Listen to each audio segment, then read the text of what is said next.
পুলিশের পোশাকের আড়ালে একজন মানবতার সৈনিক। সব পুলিশ কর্মকর্তা শুধু আইন প্রয়োগ করেন না, কেউ কেউ মানুষের হৃদয়ও জয় করেন। টাঙ্গাইলের কালিহাতী এর মানুষ আজ এমনই একজন কর্মকর্তার কথা শ্রদ্ধাভরে উচ্চারণ করেন, তৌফিক আজম। যেখানে অনেক অসহায় মানুষ সাহায্যের জন্য দাঁড়ে দাঁড়ে ঘুরে বেড়ায়, সেখানে কালিহাতীর অসংখ্য গরিব, দুঃখী ও নির্যাতিত মানুষের প্রথম ভরসার নাম হয়ে উঠেছেন তিনি।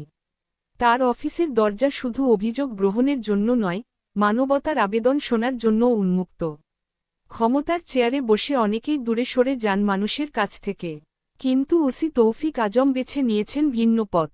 তিনি বুঝিয়েছেন, পুলিশের আসল শক্তি শুধু আইনের প্রয়োগে নয়, মানুষের চোখের জল মুছে দেওয়ার মধ্যেও নিহিত। কালিহাতী থানায় তার পদচারণার পর থেকে সাধারণ মানুষের মনে জন্ম নিয়েছে নতুন আস্থা। থানাকে ঘিরে তৈরি হয়েছে সেবার এক নতুন দৃষ্টান্ত। অসহায় মানুষের মুখে হাসি ফোটানো, বিপদগ্রস্ত মানুষের পাশে দাঁড়ানো এবং মানবিক মূল্যবোধকে অগ্রাধিকার দেওয়ার কারণে তিনি আজ অনেকের কাছে একজন কর্মকর্তা নন, বরং মানবতার এক জীবন্ত প্রতীক।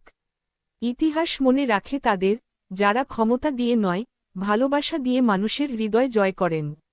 কালিহাতীর মানুষ বিশ্বাস করে, তৌফিক আজম তেমনই একজন মানুষ, যার পরিচয় শুধু একজন ওসি নয়, একজন মানবতার ফেরিওয়ালা।